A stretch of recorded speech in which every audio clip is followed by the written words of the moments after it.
Calling आ गई।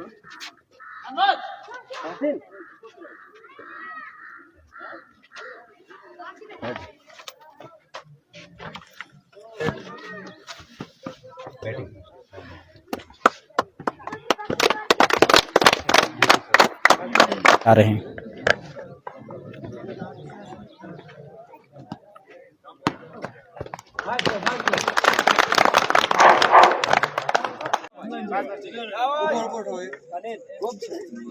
ठीक है।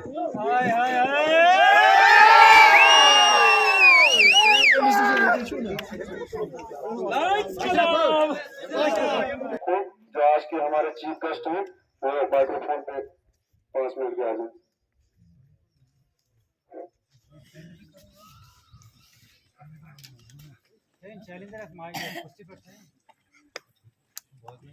अस्सलाम वालेकुम। आज मैं पहली बार एक ऐसे ग्राउंड में आया हूँ जहाँ इतना हसीन और इतना खूबसूरत जगह मैंने बहुत देखा है, लेकिन यहाँ आकर मुझे ऐसा लगा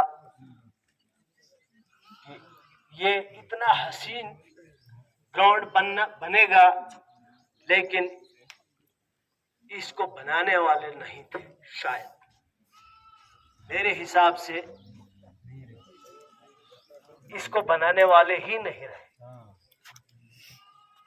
क्योंकि एक तो ये फार फ्लंग एरियाज है, बहुत दूर दराज है और इतना खूबसूरत है। क्या हमारे सियासतदानों को, हमारे लीडरों को आज तक अगर इस कौम की तरफ, इस गरीब जनता की तरफ, जो इन फार फ्लंग एरियाज में बसने वाले लोग हैं, मैं ज्यादा दूर नहीं जाना चाहता हूँ। यहाँ मैं आया हूँ इसलिए आज मुझे बुलाया गया है। जो यहाँ पे ईद मुबारक, जो हाल ही में 3 दिन पहले ईद उल फितर, रमजान के महीने के बाद ईद उल फितर का अजाला हुआ, तो उस सिलसिले में मुझे कहा गया कि यहाँ तीसरी ईद को एक टूर्नामेंट होता है, तो मैं यहाँ पे आपके बीच में पहुंचा अपना समय निकाल के। शुक्रिया करता हूं मैं उन जिन्होंने इस टूर्नामेंट को ऑर्गेनाइज किया। मोहतरम तौसीफ साहब हैं जिन्होंने इस टूर्नामेंट को ऑर्गेनाइज किया। इमरान साहब हैं, नवाज साहब हैं, और भी हजरात हैं, इरफान साहब हैं, ताहिर साहब हैं, तोकीर साहब हैं। इन्होंने इस टूर्नामेंट को ऑर्गेनाइज किया, इसलिए किया कि आजकल हमारे युवा जो है, हमारे यंग यूथ जो है, वो ज्यादातर ड्रग्सों में लगे हुए हैं। ज्यादातर इन्हीं चीजों का ध्यान है, क्योंकि आपने देखा कोविड, 3 साल हमारे कोविड के गए, जाया हो गए। एजुकेशन सेक्टर टोटल फेल हो गया। बाकी कोई भी काम नहीं हुआ, दरबदरी रही, बेकारी रही। पहले ही बेरोजगारी बहुत थी, तो कोविड की वजह से बहुत ज्यादा बढ़ी। तो ज्यादातर जवान हमारे इसी तरफ लगे ड्रग्स के हूँ कि उन्होंने इस खूबसूरत जगह पे एक टूर्नामेंट करवाया जो आज यहाँ हम मौजूद हैं। तो मैं जहाँ इन्होंने आज खेल का मुजाहरा किया, मेरे भाई, मेरे जवान, मेरे साथी, मेरे दोस्त, जितने भी प्लेयरों ने यहाँ पे खेला, अच्छी खेल का मुजाहरा किया। मैं जीतने वालों को भी मुबारकबाद पेश करता हूँ और रनर्स को भी मुबारकबाद पेश करता हूँ, क्योंकि अच्छा खेल देखने को मिला। अगर यहाँ पे अच्छा खेल देखने को नहीं मिलता तो ये सारे लोग शायद यहाँ नहीं होते। अच्छा खेल का मुजाहरा हुआ। मैं यहाँ आज आपको क्या दे सकता हूँ? मैं अचानक यहाँ पे आया तो मैं अपनी तरफ से 2000 रुपया विनर टीम को देता हूँ और 2000 रुपया रनर को देता हूँ, और ऑर्गेनाइजर टीम को मैं अपनी तरफ से और अपनी पूरी टीम की तरफ से। बाकी रहा, तौसीफ साहब ने बोला कि यहाँ ग्राउंड की जरूरत है, यहाँ रोड कनेक्टिविटी की जरूरत है। रोड कनेक्टिविटी में मैंने आते समय मालूम किया कि यहाँ क्या प्रॉब्लम है। यहाँ कोर्ट स्टे था, वो वेकेट हो गया है। तो इंशाल्लाह बहुत जल्दी आपको रोड कनेक्टिविटी दी जाएगी और बहुत जल्दी हम पूरी कोशिश करेंगे कि इस ग्राउंड को बनाने की। ये फॉरेस्ट डिपार्टमेंट की प्रॉपर्टी मैं मानता हूँ, लेकिन पहले ये प्रॉपर्टी इस पब्लिक की है, इस आवाम की है, क्योंकि ये जंगलात ये हमारे हैं। ये ने किया तो अल्लाह का फजल है। सिर्फ रोड कनेक्टिविटी होगी तो मशीन भेजना हमारा काम है, क्योंकि हमारे पास मौजूद मशीन हम भेजेंगे, काम आप करवाएंगे, ग्राउंड आप बनाएंगे। ये हमारा वादा है आपके साथ। फिलहाल तो हम पूरी कोशिश करेंगे कि डिपार्टमेंट बनाए, क्योंकि उनका काम है, वो क्यों नहीं बनाएंगे। अगर कोई भी किसी भी किस्म का सियासी शिकार हम हुए तो हम अपनी मशीनें आपको भेजकर यहाँ आपका ग्राउंड जरूर बनाएंगे। अल्लाह आने वाला वक्त आपको जरूर ये बताएगा कि देखिए, दियानतदारी और ईमानदारी से हमने कभी बेईमानी न सीखी न की। बचपन से लेकर आज तक सरपंच भी बना, 2 बार डीडीसी भी बना। मेरा गांव एक ऐसा गांव है कि वो सियासत के लिहाज से बहुत आगे है। वो बिल्कुल डोडा के करीब है।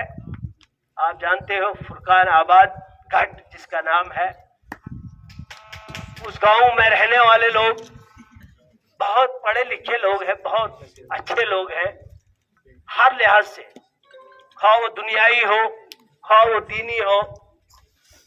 वहां बड़े बड़े आलिम हैं, लेकिन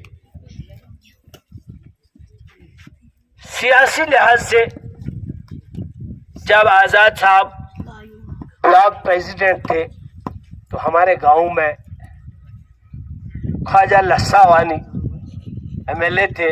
उसके बाद ख्वाजा गुलाम कादिर वानी एमएलए रहे, वो भी हमारे गांव से है, बिल्कुल पड़ोस में है। तो सियासी लिहाज से खा वो बीजेपी हो, खा वो कांग्रेस हो, खा वो कोई भी जमात हो, हर जमात से वाबस्ता लोग हैं वहां। लेकिन जब कोई ऐसा वक्त, ऐसा समय आता है तो हमें सब कुछ भूल जाता, हम एक हो जाते हैं और एक होकर हम अपने इलाके की तरक्की की तरफ ध्यान देते हैं। हमारा इलाका जो है वो भी आपके इलाके की तरह बहुत दूर दराज इलाका है। तो मैं ज्यादा नहीं कहूँगा, अगर कहने बैठूं तो बहुत कुछ कहने के लिए है, लेकिन आपका समय नहीं लूंगा। आपने भी दूर दराज जाना है, आपने भी अपने अपने घरों में पहुंचना है। तो इसी के साथ मैं एक बार फिर विनर टीम को जोरदार मुबारकबाद देता हूं, क्योंकि उन्होंने बहुत अच्छा मैच जीता, बहुत अच्छा खेल का मुजाहिरा किया। तो शुक्रिया। मैं आपका समय इसके लिए माफी चाहूंगा, आप मुझे माफ करेंगे। मैं आइंदा आने वाले वक्त में आपके पास जरूर आऊंगा और आपको खुद ही मालूम हो जाएगा कि ये शख्स सच बोलता है या झूठ बोलता है। खुदा की कसम मुझे झूठ बोलने की आदत नहीं है। जो मुझसे हो सकेगा मैं करूंगा, जो मुझसे नहीं हो सकेगा मैं नहीं करूंगा, मैं नहीं बोलूंगा, बिल्कुल भी नहीं। झूठ में कभी ना बोला है ना बोलूंगा। और मेरी ख्वाहिश एक ही है कि इस गरीब जनता को अच्छी तरह से देखे, जो पिछड़ी हुई जनता है, जिनको किसी ने नहीं देखा है, उनको जरूर हम इंशाअल्लाह आने वाले वक्त में जरूर उनको देखेंगे। ये आपके साथ मेरा वादा है। शुक्रिया। एरिया में आया नहीं हूँ, पहली बार आया, लेकिन खुशी ये हुई कि इस इलाके का मैंने जो सिस्टम देखा तो हमारे इलाके से मिलता जुलता है। कि मैंने कुछ नहीं देखा इसमें कि हमारे इलाके और इस इलाके में कोई फर्क नहीं देखी मैंने। जैसा ये इलाका है तो ऐसा ही इलाका हमारा भी है। तो अगर हम इधर ही बैठ जाएं, इधर ही बस जाएं, तो हमें कोई फील नहीं होगा कि हम अपने घर में हैं या कहीं बाहर हैं। तो मुझे लगा कि हम अपने ही घर में हैं। तो पेशे से मैं सरपंच हूँ। अभी माजिद साहब ने तो पहले ही स्टार्ट कर दिया सरपंचों के ऊपर ही। तो मैं तो सरपंच हूँ, लेकिन सरपंच होने के साथ साथ मेरेगा हो या कोई भी चीज हो, मेरी एक पंचायत है, उगाद पंचायत, ताली उद्यानपुर ब्लॉक है। वहां पर आप देखेंगे जब से मैं सरपंच बना हूं तो तब से 21,000 रुपया हर जॉब कार्ड होल्डर को मिलता है, और उसके बाद में मटेरियल भी मिलता है, उसमें स्किल्ड मिस्त्री सब कुछ मिलता है। तो इसी तरह से हमारे साथ के हैं रियाज साहब हैं, ये बिल्कुल करप्शन फ्री आदमी है। सरपंच जब ये थे तब ये है कि हम बोलते कम है लेकिन करते ज्यादा है। तो अब आपके इलाके में आए तो घुस गए, तो अब इंशाल्लाह उम्मीद है कि आप हमको यहाँ पे बोलने का मौका देंगे और आपके साथ मिलजुल के हमने वक्त गुजारना है। तो पार्टी तो हमारी कांग्रेस है, वो तो आपको पता ही है कि आजाद साहब की रहनुमाई में हम सब ने यहाँ पे कदम रखा। 2002 से मेरा भी सियासी कैरियर चल रहा है, 2002 से मैं भी पॉलिटिक्स में हूँ, और रियाज साहब भी 2002 से पहले से ही ये पॉलिटिक्स में है, 2 बार सरपंच भी रह चुके हैं। तो ये है कि अगर पॉलिटिकल कोई भी वर्कर हो या पॉलिटिकल लीडर हो, अगर उसको गरीब आवाम की दर्द दिल में है तो वो बहुत आगे जा सकता है। लेकिन हमारे इलाके में अगर मैं अपने इलाके की बात करूं तो रियाज साहब ही एक ऐसे आदमी हैं हमारे इलाके में जिनको गरीब आदमी की दर्द है, और बीमारों के पास हॉस्पिटलों में लोगों को मदद कर रहे हैं, जेब से कर रहे हैं। बहुत बड़े बिजनेसमैन हैं, ऐसा नहीं है कि मत आप सोचेंगे कि आपका इधर इनाम दिया तो कहीं करप्शन करके लाया है तो आपको दे रहे हैं, ऐसी कोई बात नहीं। अपनी जेब से दे रहे हैं और अपने बिजनेस के पैसे से दे रहे हैं, बहुत बड़ा बिजनेस है इनके पास। तो इसी तरह से हमको भी आपके साथ इधर मुलाकात करने का टाइम मिला, मौका मिला, और इसके साथ में खुशी ये हुई कि अपने इलाके में और आपके इलाके में कोई फर्क महसूस नहीं हुआ, तो दिल खुश है। अगर घर से तंग नहीं करेंगे तो इधर ही बैठने का भी मन करता है। तो उसके साथ साथ आपका बहुत बहुत शुक्रिया। लेकिन जैसे आज आपने हमको यहाँ पे बुलाया तो हमें उम्मीद है कि आने वाले वक्त में हर समय पे, हर मोड़ पे, हर लम्हे पे आप हमको बुलाते रहेंगे, और जो हम तक होगा हम आप तक पहुंचाते रहेंगे। शुक्रिया।